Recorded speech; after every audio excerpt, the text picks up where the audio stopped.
Hello, one and all. Welcome back to Campaign 12, Ill Omens. This here is the final part of the campaign. Yes, it is part 19. We are in 1855. We're doing the final 10 years and ending off at the end of 1865. With that being said, let us get right on to reading the national ideas of this final part, and that will be the last three national ideas of the isolated yet still alive and independent Lost Kemet. The fifth national idea is, hold on, did I? Yeah, I think I read the third and fourth. So the fifth national idea is Hittites of the modern era. The Hittites were our main rivals. They are gone. However, we mustn't let our guard down, for a new threat just like them will arrive at any time in the future. Fort maintenance minus 20%. The sixth national idea is the Levant under Egypt. We managed to expand our dominion over the Levant, subjugating many cities. We shall do so again here, making sure our rule spreads to all once more. Vassalization acceptance plus 15. And the final national idea is Nile and Egypt. The Nile and Egypt are two inseparable concepts. We might have lost our great river, but we have other rivers here, and we can tame them just as we did with the Nile. Provincial trade power modifier plus 15%, and the ambition is infantry cost minus 10%. Even though Lost Kemet is relegated to the Falklands, South Georgia, which is actually a glacial province, and also this Walvis Bay in South Africa, they are technically independent, and they're still moderately healthy. You know, they're not in a debt spiral, and they're also not overly corrupt. Meanwhile, you got Marajo over here at nearly 12% corruption, like, jeez.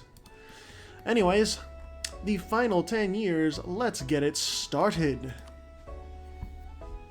And then, once 1865 rolls around, we'll look at the map and its map modes, as well as some of the ledgers, of course. And then, the Mamluks just pieced out over here, and so did Dumnonia. We'll look at the map modes, some ledger stuff. And then after this is all said and done, I will be doing the awards. Let me just take a look at the wars and see if there's anything big. Nothing out of the ordinary. Belobog Fortu. Yep, just going after the Basri Order. And then Saidi with Mex going after Paradox. And then Japan going after the Meta Slavers. The Metaslavers being, they are still alive somehow over here in the Korean Peninsula. And then Japan is still very much alive after fully annexing Amago. Oh, no. Yeah, it is Amago. They've, Utsunomiya fully annexed Amago. I remember, kind of. But yeah, the Basri Order is getting eviscerated. I'm actually going to look real quick at the campaign awards for this campaign, because, we already kind of know who's going to get the one for having the highest total development of all nations in the world. We kind of already know who that goes to. I'm more curious about ones like having the highest administrative efficiency, having the highest income with regards to taxation, having the least tolerance of the true faith, all that stuff.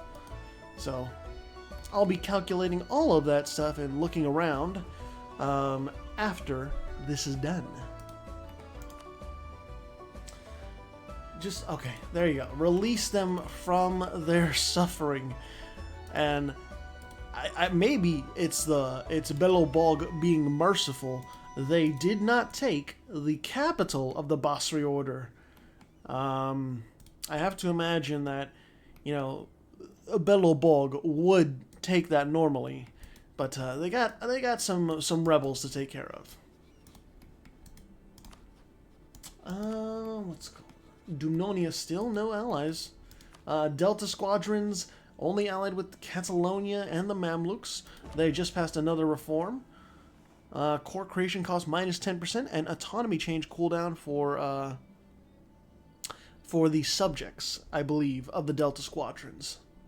And then the next one is going to be Monarch Administrative Skill +1, which is pretty nice. The only thing is, it's the end of the campaign. Like, it's not really going to be super useful. Yeah, it's not that useful. Codify the single. This would be actually pretty useful. More national tax. And then, you know, over here, rein in the factions. More administrative efficiency and estates modifier estates influence goes down.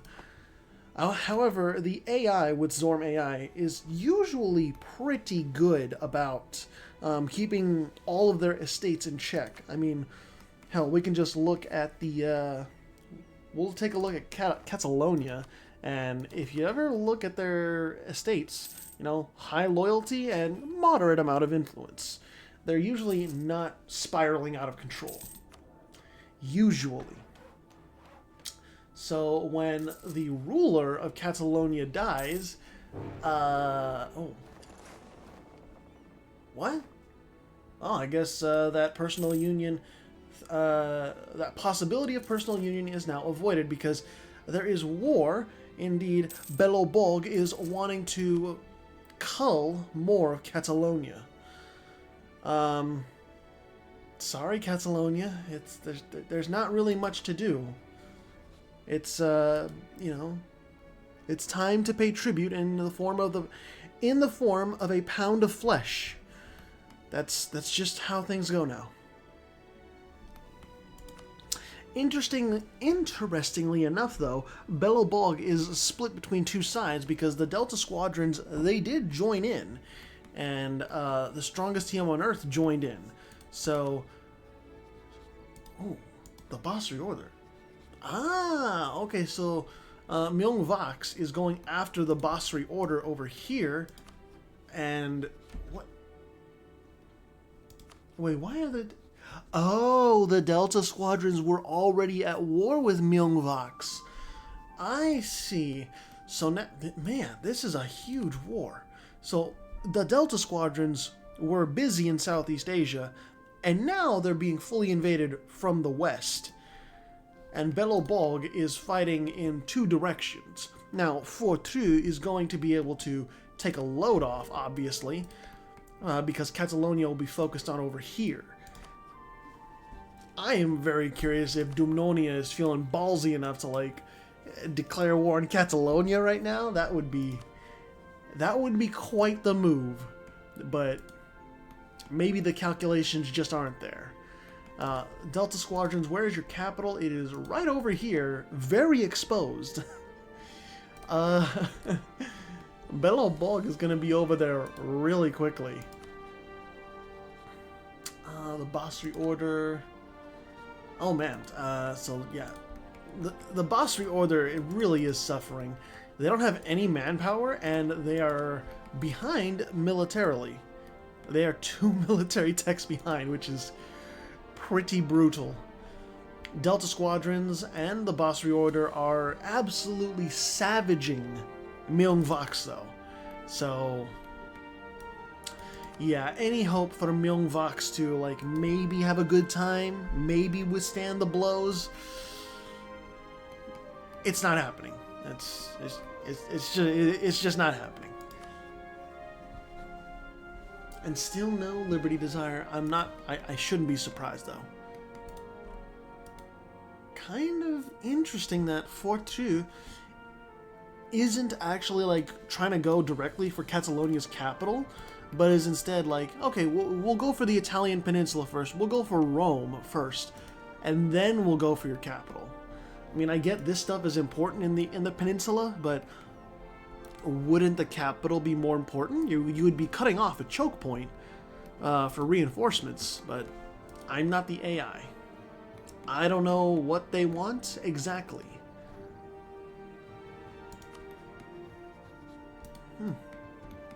I'm just very curious. So, like, the Delta Squadrons, once you're done over here in Southeast Asia, are you just gonna swing north and then west? Maybe. Oh my god, we even got revolutionaries in Catalonia. And the Golden Eighth, they're trying to finish off Paradox. They really want this land, apparently, now. Guyana, they are at war with Marajo again, because Marajo thinks that, yeah, you know, why not? Third time, or second time's the charm, right? We're at 13% corruption, but it's okay, right? Surely it's okay. Guyana rallying to the defense, and just like last time, Marajo has about double as many forces as Guyana. However, Marajo has caught up in terms of military tech. There's only one military technology separating the two. Therefore, battles could be a lot closer. I'm not entirely sure.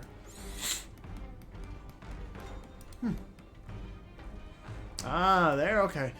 So now Fortru is double, or is multitasking, going for Rome, and then going for Barcelona. And Barcelona is almost down. That's a really easy way to start racking up the war exhaustion on Catalonia. And Belobog, I'm not sure where you're focusing right now because the Delta Squadrons are kind of pushing back. The Delta Squadrons have finished up Milvox. They are invading the strongest team on Earth and cleaning up these occupations. It seems as though Belobog has now fully shifted their attention from the east and now to the west. Forced march going through the Italian peninsula. Fortru's navy is cleaning up the Mediterranean, and Iberia is scrambling. My computer's slowing down a little because of how much they're recruiting right now. But what is this? Damavand. Okay. But yeah. Barcelona is down. The Iberian Peninsula is completely open to occupation and devastation. Really, this is going to be nasty. Belobog and Fortru are going to be mowing down troops left and right, and there's no prisoners being taken. Catalonia's military, I would say at this point, is effectively dismantled. The only semblance of resistance are on Corsica and Sardinia, but even then, that's not a lot of resistance. And Belobog is even still like putting up a fight. Look at this. Belobog has 10% more discipline, more than a full point of morale higher, and then even has better tactics than the Delta Squadron. Like, what do you do against those kinds of statistics? I'm not sure if there's any hope when you see that. Can you realistically do anything? I don't think so. That's kind of sad. Separatists are rising up in Borneo, Sumatra, and Java. However, the Basri Order is here to ensure that their grip over Southeast Asia is nigh unbreakable. Penacony also, they fully united Papua New Guinea and even took over Rabaul. So good on you, Penacony. You have done very, very well. And yeah, you know who else is doing well? They're right in front of you. There's no semblance of contesting this light blue menace. I don't even know if, like, would a coalition of like the next 3 strongest powers even do anything? I mean, I doubt that would ever happen, but I'm just wondering, like, would the next 3 be enough? Probably not. Paradox got cut down to size again, so they exist only as this small sliver of land. Saidi is still over here, Hoyenshe. They're just all living their regular lives. However, Saidi's trying to go after Guyana, And Guyana is actually losing a little bit. That war score is only minus 16. It's not a lot. So there is still hope that Guyana can maybe pull out a win. Their forces are dwindling though. Let's just see the statistics. Discipline actually favors Marajo, morale favors Guyana, and then tactics favors Marajo. So, Guyana, you're going to be taking losses in here you cannot replace. Ugh. I think the tide has finally turned. Marajo coming out on top. Despite being overly corrupt, you know, that 13% corruption, you know, it's holding steady. It doesn't look good, it doesn't feel good, but damn it, you can fight through it and live to see victory. We are just about a year away from the campaign ending. The Mamluks are at war with Transvaal, defending against Transvaal in the conquest of the Cape. Wait, what? Oh, Cape Coast. My bad, my bad. So that's right over here. Yeah, Transvaal has West Africa under lock and key. However, if the Mamluks were to dedicate over here, more so, I have a feeling they could push back. And the Basri Order is fighting against the Mamluks in the... Or no, the Mamluks are attacking the Basri Order because it's a nationalist war. And the Delta Squadrons are also piling on, so... You know. Did you guys lose anything from... Yes, you lost Bashkortostan, the gold mine, right? No, they produce uniforms.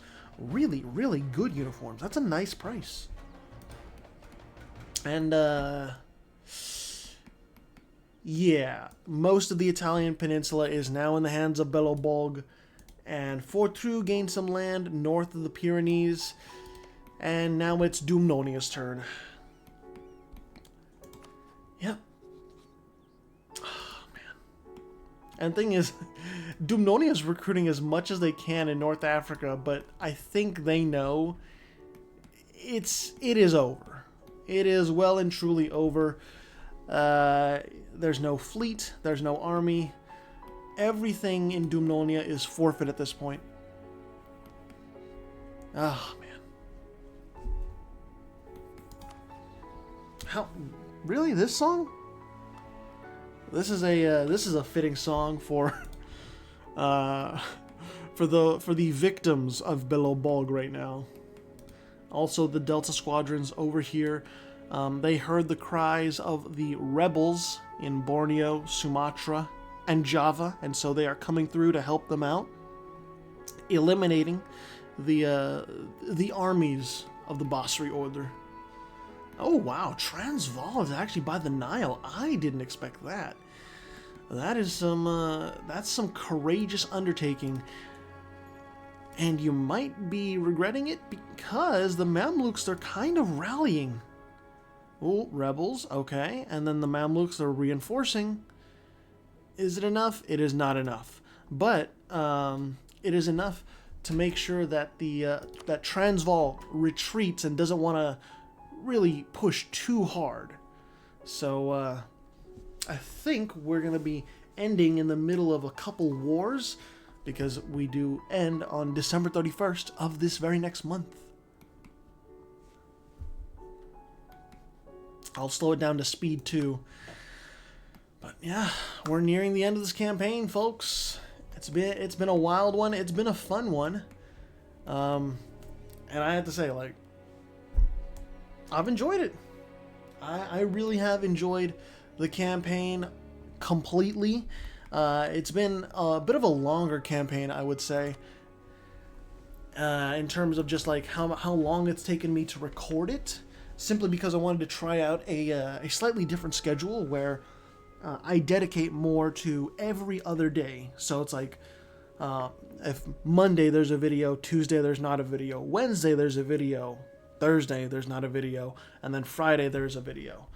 Something like that. And I think it's worked out a little bit better. I think people have a little bit more time to watch the videos if they so choose in that time span. So going forward, I'm probably going to be doing something like that. But this is the world at the end of the campaign, December 31st, 1865. And, man, unexpected stuff all over the place. And there are still some stragglers that survived that I did not expect to survive. And some nations that were defeated that I did not think were going to get defeated. And as with every campaign, I hope that you enjoyed watching it. I hope everyone enjoyed participating in it. Obviously, if you want to join these, hey, down below in the description is a link to my Discord. Join that, get the campaign participant role, and you can join with these future campaigns. Because I try to have one going every so often, and I try to make sure that all the guidelines are set out and people know what to do, what not to do, etc. And yeah, it's always good fun. I always appreciate more participants, and I'm pretty sure everyone else appreciates the fact that there's the more people that join in, the more diversity there is with regards to what's it called? With just the nations that are brought in.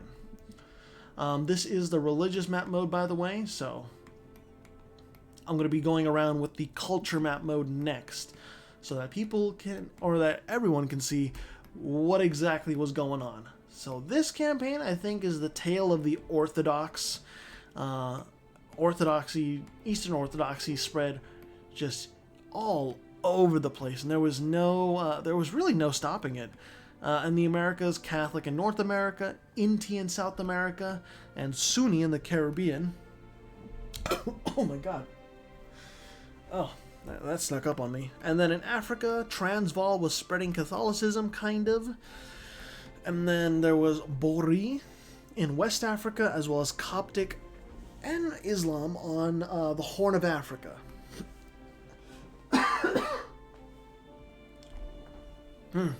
And then Zoroastrianism predominantly in the Caucasus, as well as parts of India. Because teammates, they were Karmazda, and then you had people. It still baffles me that you had Are You Okay over here. What was Are You Okay? Convert to Vajrayana Buddhism, and then you had Myungvox convert to Vajrayana Buddhism as well. So that was pretty wild. And then Southeast Asia being a hodgepodge of different things. Makassar finally losing all of Sulawesi. That was a shocker to me. Sulu actually retained most of the home islands throughout the entire campaign, which is really cool to see. And then Japan, that it took a long time for this Japan to form, so it's still Shinto at the end of the day. And then, the meta-slavers that were once large and in charge of all of China, they finally succumbed to the Delta Squadrons. And like Pepsi said, I think that was because of institutions. Next campaign, I'm going to try and guarantee more so that colonialism does indeed spawn around the proper time, so that we won't have what happened to this campaign happen again. Let's look at some culture map mode. Zoom in a little bit more for this, and I'll select some random cultures and just talk about the campaign. With each one of these campaigns, it's always a little bit of a tough endeavor to get them going and sort out what I want the theme to be, what I want the guidelines to be. But overall, I really enjoy doing them. In the end, once I finally start recording, I get into the rhythm of it, and then I get into the rhythm of commentating over it, and it's overall just a really fun time. So, and I hope that my commentary has been at least a little fun, if not a little bit insightful as well. Because I don't think that doing these campaigns with just no voice and only the music and just looking around the map at random, I don't think that would be nearly as fun. I don't think people would enjoy it nearly as much. So that's how it's probably going to stay from here on out. Obviously, if you do have suggestions on how the campaign can be improved, you can join my Discord and suggest them to me. I have no qualms about that. And like I said before, if you would like if these campaigns seem fun to you, I really encourage you to join in through my Discord link below. It is a whole lot of good fun, and you can be very creative with the nations you come up with. I don't disallow meme nations, so obviously we used to have Pimenta, who sometimes participates, and he does a lot of nations from Toho, which I don't play, but his submissions from Toho, the Toho game series, are really cool. And I don't understand all the references in them, but, you know, I like them. They are very cool to see. And let's look at some South America. Old Egyptian holding strong. Platinian, or Platinian, or Galician. My child. Taken before he was in his prime. And then Quechua culture, looking good. Mapuche culture. Is there anything else about the campaign that I really want to talk about? Probably the only other thing I would say is that completely didn't expect Belobog, of course. I mentioned it before, of course, but I'll mention it again. It's just crazy to me that for the second campaign in a row, Belobog rolls that dice so well that they win. They win in terms of like having the most development in the entire world. There was no competing with them. There really was not any sort of like competition in terms of like, oh, maybe maybe someone else will come out on top with regards to who has the most development in the world. No, we pretty much know exactly who's on top of the world. All right. With that being said, we did the culture and religious map mode. Let's look at some ledgers. And then once I flip through some of these pages, we'll just we'll fully end this part, end this campaign. So, who have the most prestige? Actually, the Mamluks with the most prestige. That's kind of shocking. I thought more would be at like 100 prestige. Okay. Let's see, we already know that. Who had the most war exhaustion? Ashanti's at 20. Oh no. Then Dumnonia's at 5 war exhaustion, which that in and of itself is pretty rough. Who had the most technologies at 108? Who had the least? Are you okay? At 83 technologies. And then right behind them is Vinland, or Island before that. And then Kilwa, Johor, man. Who had the most power projection? Basri, Belobog, and Mamluks. Followed by Marajo, actually. That's right, they did win against Kuyana. Right. Okay. What else do we want to do? I don't want to go through all of these because I don't want to take too much time. And some of these I'm going to have to flip through for when I do the awards. So we'll just do we'll do a few more.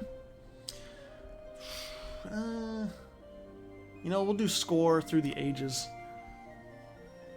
So in the Discovery Age, it was Golden Eighth, followed by Fortru, and then Wasconia.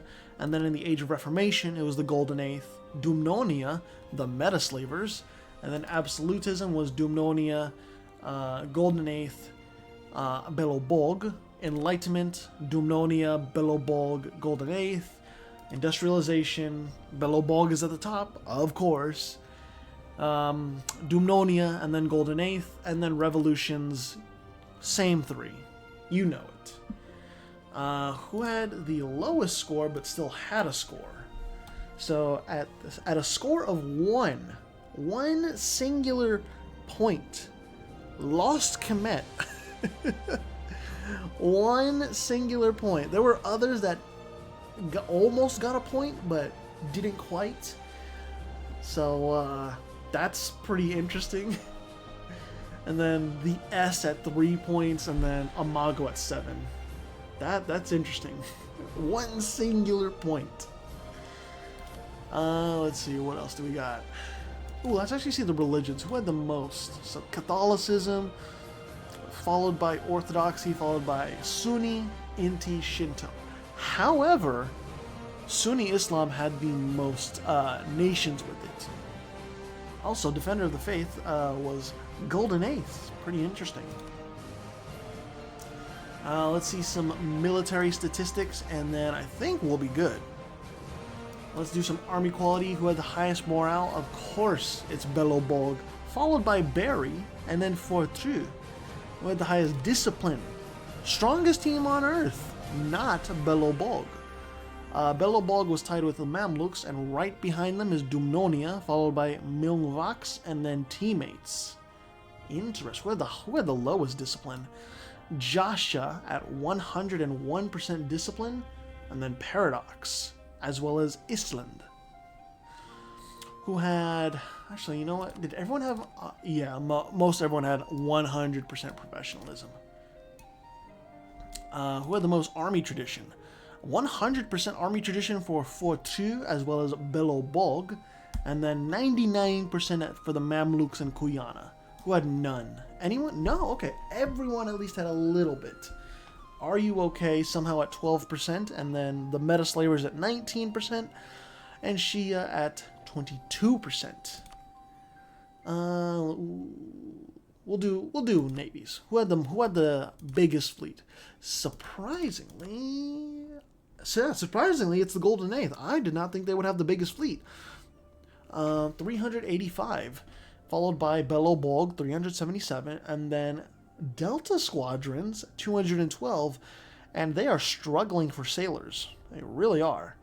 And then the Basri Order is right behind them. Let's see. Let's do army losses. Who lost the most by battle? Dumnonia. That doesn't surprise me, actually, because they very much were in the crosshairs time and time again, and they put up the hardest fight against Belobog's incursions because they had nowhere to run. The Delta Squadrons, they have so much to run to. Like, if you look in the background, they have so much land to run to. Dumnonia, no. They can run to Scandinavia, but even then, there are provinces that allow you to go around those forts and still do battle. So Dumnonia being having almost a million more losses in battle doesn't surprise me. By attrition is the Delta Squadrons, followed by Belobog. In total, Dumnonia and Belobog are at the top with over 11 million losses. Who had the least amount of losses in terms of like player nations? Imarina, Island, with less than 100,000 losses. They were pretty much playing spectator this game, which, I mean, they survived to the end. I'm not going to take that away from them. That's at least they survived to the end, and they did not get subjugated. They are independent. But yeah, those are your losses. Let's do who lost the least by attrition. In terms of player nation, that's Vinland again. By battle, same thing. Okay. I just wanted to see if it was any different at all. I guess we can do one more. Income comparison, technology overview. Everyone's at the same, right? Oh no, that's your own technology. I guess we could do like the final wars of the episode or the campaign. Saidi was going after Kuyana and they were winning. The Delta Squadrons were going after the Basri Order. And then Belobog as well as Fortru, because remember, Fortru is under personal union. We're going after Dumnonia. Catalonia was declaring war on Beri. The Mamluks and Kilwa were going after the Basri Order. And then Transvaal was going after Ashanti and the Mamluks. Whew. Wow. This has been one hell of a campaign. I'll do one last overview of the map. And, you know, I hope you all enjoyed it because like I said before, I enjoyed it as well. Let us go forth and look at the scoreboard one final time before we sign off.